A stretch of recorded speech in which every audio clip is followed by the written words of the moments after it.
Welcome to Critique Central Sports, and you're here with me, Boof Daddy, and I'm here with Hansen as always and Shawarma. We're here to discuss the NBA playoffs so far, give our thoughts and predictions about the games that have already taken place, and see how we can best break down and analyze the game of basketball for your viewing pleasure. So, big guys, how far? Charlie, nothing better. Playoff mode. Playoff mode. Hansen, everything cool. Everything cool. cool. In the playoff season, that's where we separate the men from the boys. And so far, it's been a gruesome battle. What do you think about the Thunder and the Grizzlies? I mean, as things stand, as at the time of recording this video, the Grizzlies are down 3-0. They'll be swept. They'll be swept. So we go bring one of our brooms. Oh yeah, we will bring them. Then mop. Because we are leaving no dust. As a zero. They'll be swept. I'm saying this because I was disappointed in their showing yesterday. Because as at the third quarter, they were up by 29 points. Yeah. I understand that Ja Morant is their focal point, and his injury in the third quarter derailed their offense. But then what happened to the defense? 29 points. I mean, if you decide not to score any more points in the third quarter and the fourth, when you play good defense, you can restrict OKC to 28 points and win by a point. If you are making that analysis. Yeah. But they blew it and they lost the game by 8 points. So meaning 29 points plus 8. That's how woeful they were. Because at a point in time, I had some hope that they could make the series a bit more interesting. But they'll be swept. Shawarma, you get something out? I think this was their time to at least come back. Probably they could have at least won their last game. And as Hansen said, they bottled it. I was quite disappointed because although they lost Morant, I think they still had some incredible players who could have at least stepped up and at least played as a team. Because, 20 plus points. But talking about having a good defensive unit, to counter the OKC, who have one of the highest offensive ratings in the league. Yeah. Don't you think that their inability to protect the paint, because OKC is a team that has a very high volume in terms of scoring in the paint and in the D, and to have someone like Zach Edey who has slow feet, who is unable to, contest shots and things. Don't you think that's they should make some adjustments, maybe try to put him on the bench, because he's not really making an impact defensively and offensively? No, it's not. One of the things that defines a great team in a playoff is your ability to make on-the-fly adjustments. Yeah. In-game adjustment. And that is what the first two games should have told Memphis Grizzlies, because as you said, Zach Edey is very slow. Yeah. But before Zach Edey's draft to the Grizzlies, who was their perimeter defender? Who was their rim protector? It was JJJ, Jaren Jackson Jr. Yeah. And we saw how efficient he is. Yes, he's a very good three-point shooter and a two-way scorer. But the issue is, defense wins championships. And in the playoffs, the game is slowed. The only thing that set OKC apart from their teams is their prolonged intensity. The young guys can keep the momentum. If you're unable to match that intensity, you can't outscore them. Yeah. But if you look at Memphis, they should have that, because Memphis, their bag is deep. If you look at their bench, with Scottie Pippen Jr., who put up 25 points yesterday. Yeah. They Laravia. They have other players there as in addition to their old guys, Desmond Bain, Concha, Santi Aldama. They have players. But you see, one of the things that will also help, Sharma, I'm throwing this to you, one of the things that help teams stand out or be efficient, is to keep the ball, limit turnovers. And if you look at how OKC have prepared all season and been playing all season, they're a team that they have a lot of guards who are very good individual defenders. They have really good hands. How do you think, don't you think that if you look at it from a roster point of view, Memphis, you can't really blame Memphis because they don't really have players that can keep the ball and limit turnovers? Because you see it every time. You said it yourself, Shawarma. Exactly. I think that is where I blame the Memphis manager, because when it comes to basketball, looking at the team, their system proficiency, you can tell that OKC they use space and space. You understand, because they have quick players, they have very pacey players, they have young players, so they try to exploit the spaces. And let's not forget the fact that they are also good in the paint, so they like to pull up from mid range. They like to make easy layups. So as Hansen said, I think that was a game that JJJ should have stepped up, because I think last year he was one of the best defensive players in the league. And looking at the likes of Isaiah and Holmgren, I think these people are not really physically built, or they are not really, when it comes to stature, they are not there. So he could have at least bullied them to an extent, because when you look at the game, he only averages 7 rebounds, and I was disappointed. Yeah, but you see, yesterday's game, if you actually watch how the sequences went offensively and defensively, you will see that the Thunder had a lot of steals, most of their points, like fast breaks. And apart from that, they do a lot of kickouts, because then when Shea is getting, like, he's driving into the paint area, then they feel like they have to double team. And then when they double team, surprisingly, you will never find Shea in the paint. He's always out. Who's a good They had about 3 shooter? or 4 kickouts to Chet Holmgren yesterday, and he nailed all of them. Yes. So I feel like there's a defensive imbalance. I don't think they are well structured enough That is why to I said pose a threat to the OKC. on the fly adjustment. Yeah. So you game 1 to have taught you something. You decide to stick to your game plan. Game 2, they didn't work. What do? Make on the fly adjustment. Let me just bring this in here. Their Taylor Jenkins was sacked. Yeah. He was relieved of his duties. Yes, they will tell you that it had to do with Ja Morant's controversies and on-field issues and a whole lot. But the point is, Ja Morant wanted to play pick and roll with Zakidi. That is his preferred play now. But we know he wasn't playing like that last season. Now, playing the pick and roll with Zakidi, it changed the whole game plan. And he's the poster boy. He's the face of the Grizzlies organization. And now, Taylor Jenkins wasn't supposed to. There were times he had to bench Ja Morant. And you know what happens? Yeah. The coach will suffer. Now, this is the same way they are trying to play. But as you said, if you look at OKC, they have 2 7-footers. Isaiah Hartenstein and Chet. Hartenstein will be in the paint. Chet will be on the perimeter. And Chet is a good perimeter scorer. If you have Chet on the perimeter, you have J-Dap on the perimeter, you have Lugensdort on the perimeter, you have Shea on the perimeter. What happened? They'll touch you. And you know what's crazy? See, all the guards you've mentioned are all solid defensively. They are. Even with their bench, where they have Aaron Wiggins, they have. See, OKC, that's what helps them. They can maintain that intensity because they can take out their starters, bring in some of their role players, and they'll give you 20 points consistently. Fair enough. So the tie, I don't know So whether Shama will think maybe OKC can come, but 3-0 down. Oh, it's done. Let's just get this. So we are bringing our brooms here. Let's just get over and down with it. Yeah, you're done. We're done. Sweep. But personally, I think OKC, they've done something incredibly, well this season.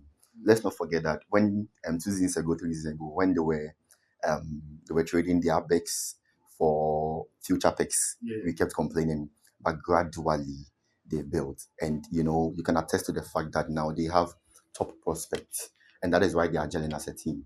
It looks like apart from the fact that they have Shea, they also have good players in the likes of Holmgren and Isaiah Hartenstein. I think Hartenstein 2 seasons ago, he was a free agent, right? Yeah. So the fact that they even brought him on board says a lot. You understand? Yeah. And he's improving too. I just wanted to add something before we move to the next game. Stephen A said something that Sam Presti has been a good general manager for the OKC, but they've always been the nearly team. They've always found a way to draft very good players. If you take it back, when they were in Seattle with Supersonics, and they had KD, then they had Harden, and then they had Russ, and then now look at the crop of young players they have that. Maybe next year or next 2 years, they will be in the second apron and they will have to move some of them. But then, as things stand, they've been able to build a very solid roster again. Do you think that this is a make or bust?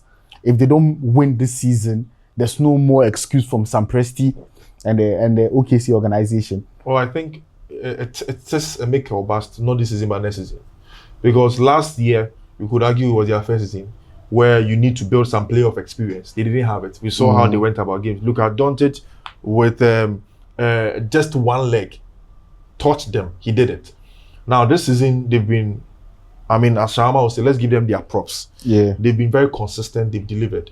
Now, this is the playoff where the real basketball happens. We see what if they fail to live up to the billing, we give them next season. Now, Sam Presti and OKC, as you said, they were the nearly team. They had their picks and all that. So it's like someone being told, get up and dance. Oh, I don't like this song. Play this song for me. Now the song is played. Let's see how you dance. Yeah. That is how the OKC team is going to. It's now. So they have the picks. They have the talent. They have the squad. This season, next season, if it doesn't happen, do you know what happened? Shea will leave. Are you sure? Yes. No, you see, unless he doesn't have. I don't think so. I think probably he might leave after maybe next 2 seasons because they are just improving. Let's not forget last season the only standout player in their team was their point guard Shea. You understand? But this season we have Shet, we have their point guard. Is it Williams? No, there's Jalen Williams. Williams, yeah. Jalen Williams. You understand? It looks like they are now gelling as a team. So we can give them this season, we can give them next season. Then we watch 2027. That's what I'm trying to talk about. After that, speaking of, if Shea doesn't leave, they'll have to trade all these players for some superstars because he needs to win. He's 26. He's young. Same year as Luka but Doncic. he's still not got into his prime yet. But speaking of, you know what they want to do now? Well, the target for most of these players is by 30 they should have won a ring. No, the truth of the matter is that with the NBA salary cap rules, the amendments and all those things, they are in their first apron. A lot of these young guys that are performing right now, they will be eligible for big contracts coming next year, some next 2 years. That will put them in the second apron, and they will have to move those players away.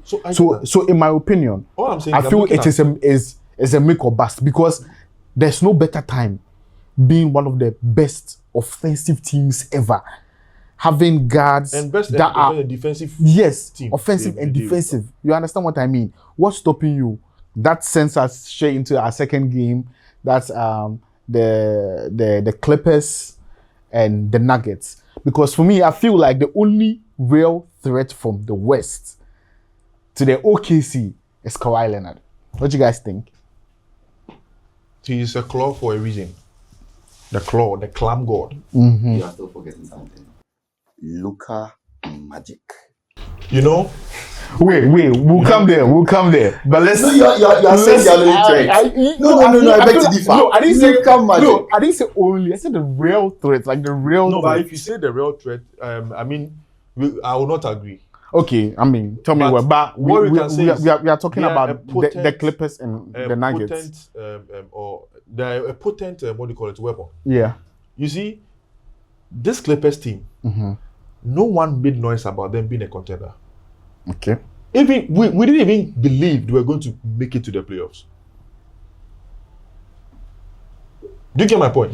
They made it to the playoffs without even going through the playing. But we all know the reason why. Because Kawhi was here and there. But we all know that a fit Kawhi always gives his team a chance. That is why when Stephen A is always bashing Kawhi, and the best resource you can have is availability. Yeah. But people are like, are you forgetting who he is? Yeah. Before Kawhi came back, he made a video that I'm back. You Yeah. saw that video? Yeah. And we are seeing it now. And we are seeing what he's doing now.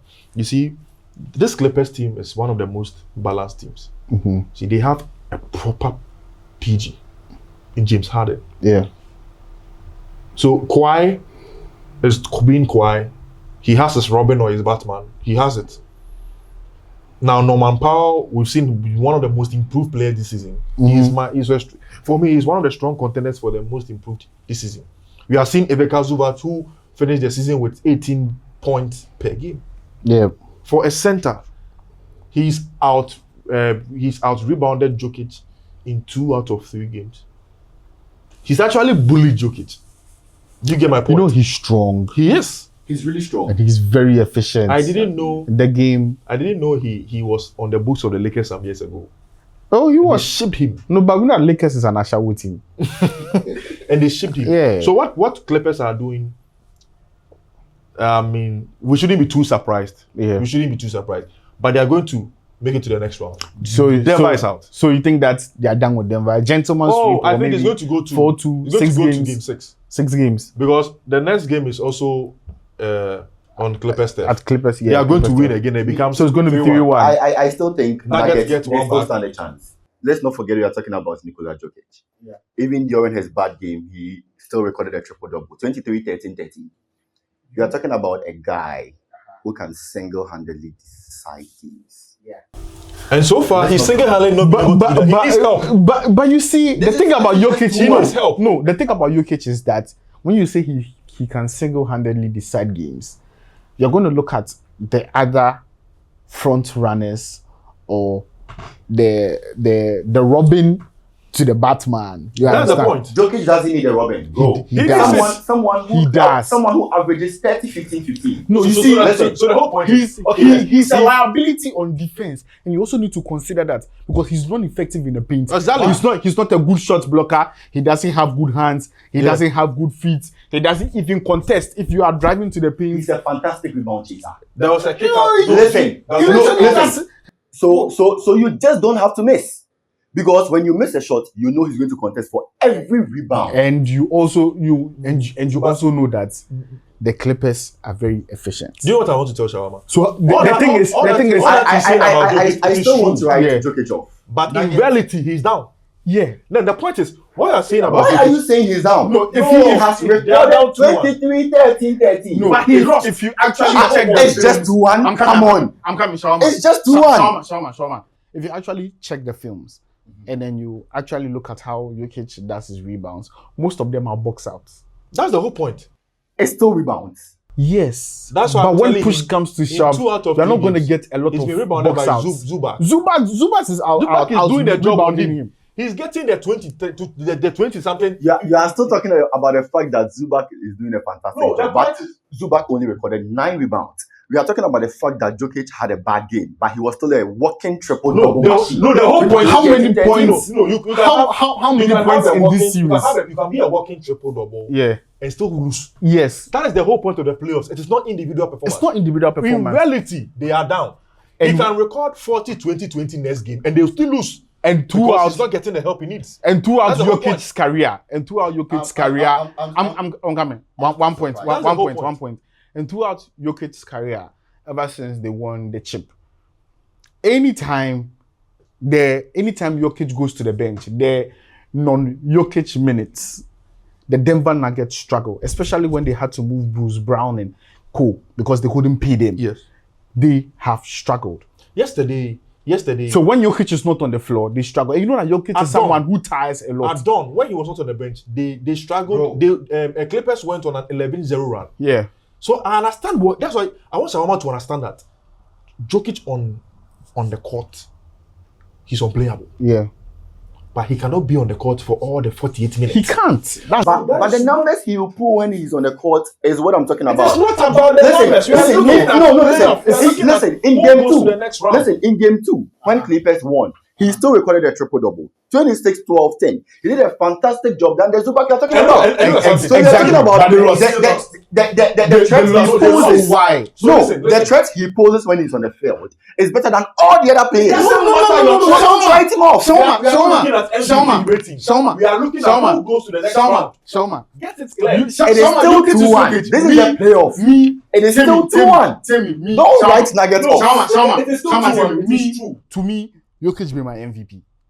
To me, He's Jokic. a unanimous MVP. Tell me. You know what Jokic will do? Tell me. This season, we have so many games where players no help him. What did he do? He still stepped up. Yes. Man will work with 30, 15, 15. Listen, 40, 15, 20. What are you saying? Shoma, he did there. But Giannis is giving 35, 10. but how the backs they But perform? listen, you know Giannis is not as efficient as Jokic. No, you cannot Listen. get to that point. The fact that Giannis will still give you the numbers when it comes to assists, when it comes to being a complete player.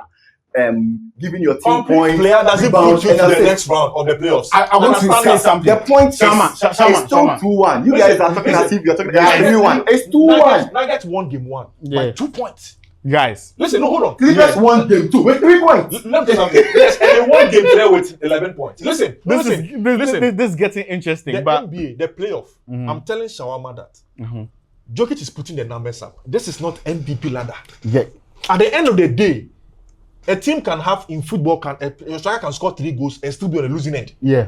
All we want him to understand is if Jokic can put out 40-20-20, if he doesn't get that help from the other players. Hold on. It's still The- too the- early to write Nuggets off. One last point. Okay, so your whole It point is is still that too early. It's still so, too so, early. so your whole point is that with how great Jokic is, Exactly. it's too early to write and get off. Exactly. Fair point. I No, understand. listen. It's solid. This is what happened. Solid. Let's drift away from Nuggets. Okay. When you even come to Warriors, you know there are some games you know for a fact that Kerry doesn't really have players to support him, but you know for a fact that that player or the player we're talking about is Kerry. Kerry on a good day can give you 40 regardless of the fact that his players are not performing. Solid. That is the same thing Jokic can do. If he gives you 40-20-20, it is Steph Curry. We've seen, But you listen, agree. we've seen Kerry But what if he's on a losing Warriors end? on his own. So what makes you think Jokic can do same? No one is talking about that. You are looking at what has happened in the previous games. Relax. It's still You are saying 2-1, it is bro. 2-1. No, listen. Final submission, We are guys. saying, no, listen. We are saying it is 2-1. Uh-huh. I want Salma to understand something. Yep. No one is disputing Jokic's abilities. Yep. I want him to understand and I want him to agree because it is a fact. Mm-hmm. If Jokic puts out 40-20-20 They can and still Jamal lose. Murray gives you 11 points on a night, Aaron Gordon gives you 9, Brown gives you 8, Jokic will still be on the losing end. We are And we are talking about a very Hold on. inconsistent Michael Porter. And if let's add inconsistent let's add his numbers. I want Shalma. Viewers, let's add his numbers. You know, let's add his numbers. Wait, hold on. We are listen, we are heading somewhere. Let's So look at the roughly example of 8, right? time, You know this is the playoffs, right? Time. You know this is the players. And the team can even Just a minute. Last Just a submission. minute. Last submission. write Jokic off. Wait. Shama, last submission. Don't write Jokic off. Good. It's the Nuggets we're talking about. The same way you won't be biased when Steph Curry single-handedly carries the Golden State team. You don't have to do the same to the Nuggets. It's Jokic we're talking about. Okay, so A minute. So you two, This is what I'm saying. 30 seconds. No, this is what I'm saying. 30 seconds. This is what I'm saying. Uh-huh. I'm saying this to Shalman for the last time. Mm-hmm. He said Jokic should put out the numbers. Adon, he put the numbers out. And they still lost. But why did he didn't lose? Because The other his guys teammates couldn't put their weight did not up. help him. That is what I want him to understand. Next game, game 4, It's a Clippers. Jokic can put 50-10-10 50-20-20 and they can still lose. and they can still lose. So in as much in the playoff basketball, you need help. Me, all I'll say, My bet is on Nuggets. my final submission is that Regardless. my submission, my final submission is that as long as Clippers will tire Jokic out by getting him high up the perimeter and running plays around him, Clippers will get it done in 5 or 6 games. That's it. Don't forget that Jokic won game 1. Yeah. Clippers have won 2 and 3. Right? Time. So that's okay. So guys, thank you for staying Nuggets. with us. It's Jokic. Thank you for Jokic. staying with us, and we'd It's like Jokic. you to like, follow, leave a comment, and subscribe We to want the to move channel. to 1,000 now. Well, No No, more our using 500 handles, as a you know, target. we're on Because Facebook. The playoff is getting interesting. You know, Yep. We we're have on a TikTok, lot of debates. Yes. YouTube, Critique Central as always. You know, Yeah. take us to 1,000, 1K. stay tuned for more content.